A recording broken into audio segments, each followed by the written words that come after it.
अगर आप बिहार से हैं और आप अपने बच्चे का एडमिशन सीबीएसई एप्रेंटिस स्कूल में करवाना चाहते हैं, वो भी क्लास 6 से लेकर क्लास 12 तक बहुत ही कम पैसों में, तो आपके लिए ये वीडियो बहुत खास होने जा रही है। जी हाँ, मैं बात करने जा रहा हूं सिमुतल्ला आवासीय विद्यालय जमुई।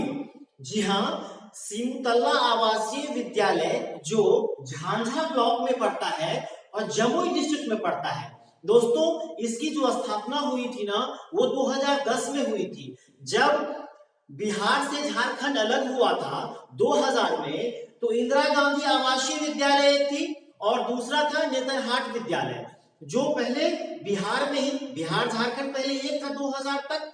तो 2000 में जब ये अलग हुआ तो ये दोनों विद्यालय, इंदिरा गांधी आवासीय विद्यालय और नेतरहाट विद्यालय, झारखंड में चली गई।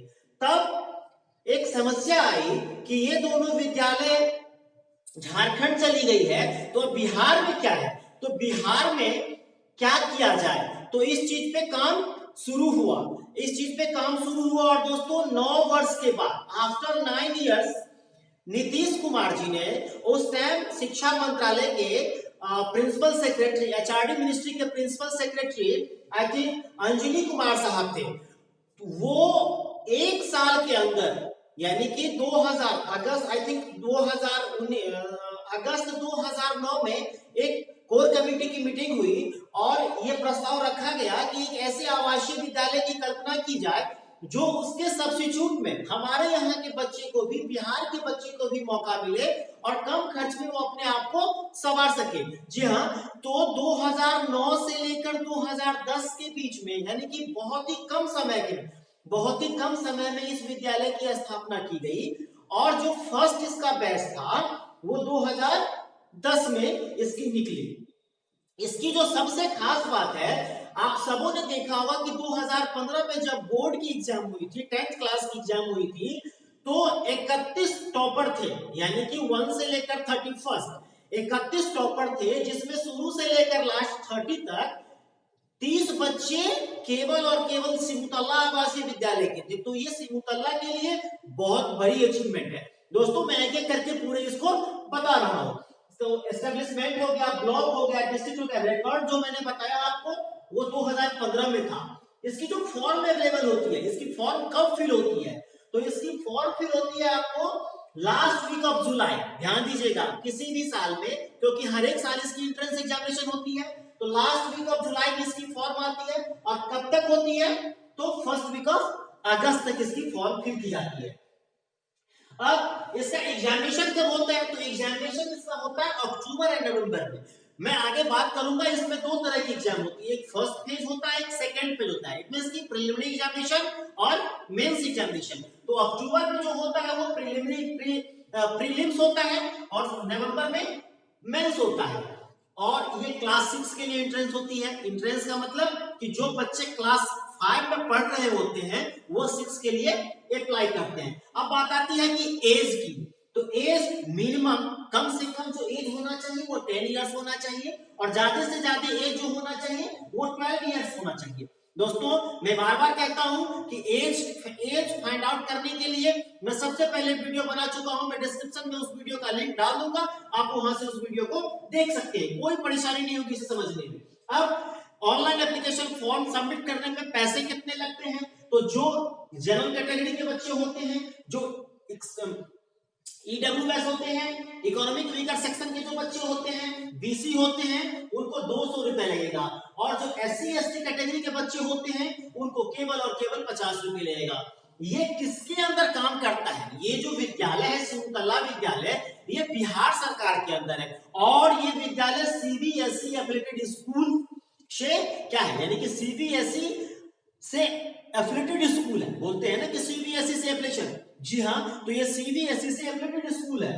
इसमें टोटल नंबर ऑफ सीट्स कितने हैं, नंबर ऑफ सीट्स, इसमें कितने बच्चों का सिलेक्शन किया जाता है, दोस्तों 120 बच्चों का इसमें सिलेक्शन किया जाता है, जिसमें 60 बॉयज होते हैं और 60 गर्ल्स होते हैं। इसमें मीडियम ऑफ एग्जामिनेशन क्या होता है, तो जो बच्चे फॉर्म फिल करते हैं वो एग्जाम जब देने के लिए जाते हैं तो मीडियम ऑफ एग्जामिनेशन क्या होता है, तो इसका मीडियम ऑफ एग्जामिनेशन हिंदी होता है और इंग्लिश होता है। इसके बाद है मीडियम ऑफ एजुकेशन, क्लास 6 से लेकर क्लास 12 तक जो मीडियम ऑफ एजुकेशन होता है, लैंग्वेज होता है, यानी किस लैंग्वेज में बच्चे पढ़ाई कर सकते हैं, तो वो होता है इंग्लिश। अब ये जो आते हैं नेचर ऑफ एग्जामिनेशन क्या होता है, तो दोस्तों इसमें जो सिलेक्शन होता है वो उसमें 3 स्टेप्स होता है।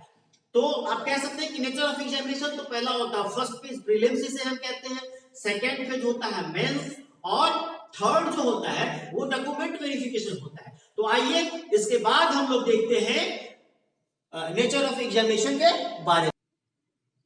एग्जाम 2 फेज में होता है, फेज 1, फेज 2। आइए देखते हैं। फेज 1 जो होता है वो ऑब्जेक्टिव होता है, वो वस्तुनिष्ठ प्रश्न का होता है, और फेज 2 जो होता है इसमें 2 शिफ्टों में एग्जाम होता है।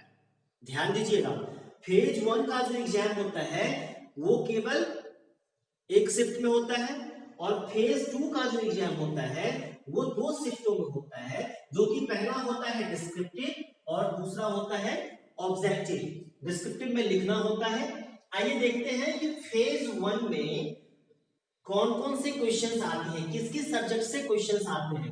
तो मैथ्स से हो गया 40 मार्क्स का, 40 क्वेश्चंस हो गए। साइंस से हो गया, सोशल साइंस से हो गया, इंग्लिश से हो गया, हिंदी से हो गया। टोटल मार्क्स हो गए 150, 150 क्वेश्चन हो गए, 150 नंबर हो गए।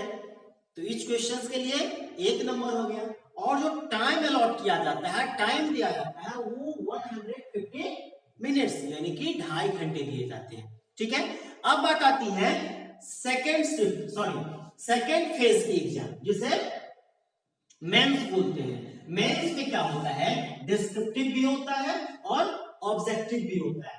तो सेकेंड फेज में 2 एग्जाम होता है, यानी कि सुबह के टाइम में मॉर्निंग आवर में होगी तो फर्स्ट शिफ्ट, और आफ्टरनून में होगी तो क्या हो जाएगी, सेकेंड शिफ्ट। तो फर्स्ट आवर में जो एग्जाम होगा वो होगा मैथ्स का, जो कि 100 क्वेश्चंस होगा, गणित का होगा, उसमें 100 क्वेश्चंस पूछे जाएंगे और उसके लिए मार्क्स मिलेंगे कितने, 150। रीजनिंग का होगा 50 क्वेश्चन और उसके लिए मार्क्स मिलेंगे 50। ये डिस्क्रिप्टिव पेपर हो गया। आफ्टरनून सेकेंड शिफ्ट में जो होगा, दोपहर के समय में जो होगा, उसमें होगा ऑब्जेक्टिव जो एग्जाम होगी, उसमें आएगा कि इंग्लिश 40 क्वेश्चन रहेंगे, हिंदी 40 क्वेश्चन रहेंगे, साइंस 40 क्वेश्चन रहेंगे, सोशल साइंस के 30 क्वेश्चन रहेंगे। तो ये हो गया 150 क्वेश्चन और 150 मार्क्स के हो गए, और इसमें भी समय कितना दिया गया, 2.5 घंटा। अब बात आती है कि बच्चे पढ़े कैसे। जी हाँ, बहुत ही पैनिक करने वाली, क्योंकि इतने सारे क्वेश्चंस अगर 5th लेवल में अगर पूछा जा रहा है तो थोड़ी सी एक पैनिक करने वाली बात आती है कि बच्चे पढ़े कहां से। तो जो बच्चे 5th क्लास में इसे फॉर्म फिल करते हैं उनको 3, ध्यान दीजिएगा, स्टैंडर्ड 3, 4, 5 इन तीनों क्लासेस के क्या क्या आने वाला है, मैथ्स आने वाला है, साइंस आने वाला है, सोशल साइंस है, इंग्लिश है, हिंदी है, बस यही चीज 5 सब्जेक्ट पढ़नी है, हिंदी, इंग्लिश, सोशल साइंस और मैथ्स को अच्छी तरह से पकड़ बना के पढ़ना है उसे। तो जो ये सोच रहे हैं कि मैं अपने बच्चे को सिमुतल्ला विद्यालय की फॉर्म फिल करा के उसमें एडमिशन कराऊंगा, तो ये एक दिन की बात नहीं होती है या 1 महीने की बात नहीं होती है, इसमें आपको प्रिपरेशन अच्छे से करवाना होगा। अब फी स्ट्रक्चर, इसमें पैसे कितने लगते हैं, तो it's totally depends upon your annual income, ये आपके वार्षिक आय पर निर्भर करता है। ठीक है, तो हम लोग आगे देखते हैं कि इसकी फी कितनी है। अगर आपकी वार्षिक एनुअल इनकम 1.5 लाख, 1.5 लाख से नीचे है, अगर आपकी वार्षिक आमदनी 1.5 लाख से नीचे है, तो लड़की के लिए भी पैसे नहीं लगेंगे आपको और लड़की के लिए भी पैसे नहीं लगेंगे। अगर आपकी वार्षिक इनकम, एनुअल इनकम 1.5 लाख से 3 लाख के बीच में है, तो लड़कों के लिए आपको 1 साल का, ध्यान दीजिएगा, 1 साल का जो पैसा लगेगा वो लगेगा 10,000, और लड़की के लिए एक भी पैसा नहीं लगेगा। अगर 3 लाख से 5 लाख तक है अगर आपका एनुअल इनकम, तो लड़की के लिए लेगा 25,000 रुपये 25,000 और लड़की के लिए लेगा 10,000।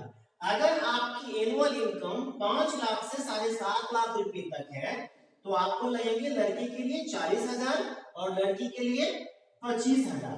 अगर आपकी एनुअल इनकम 7.5 लाख से 10 लाख तक की है तो आपको लगेंगे लड़के के लिए 60,000 रुपया 1 साल का और लड़की के लिए 40,000।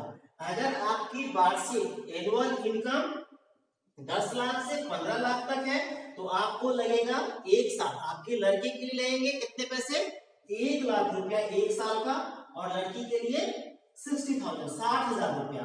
और अगर आपकी एनुअल इनकम एबव 50 लाख है 15 लाख है 15 लाख से ज्यादा है तो लड़के के लिए लेगा आपको 1,80,000 1,80,000 एंड लड़की के लिए लेगा आपको 1 लाख रुपया। तो आप समझ गए होंगे कि जैसे कि मैंने थंबनेल में बताया कि बिल्कुल फ्री।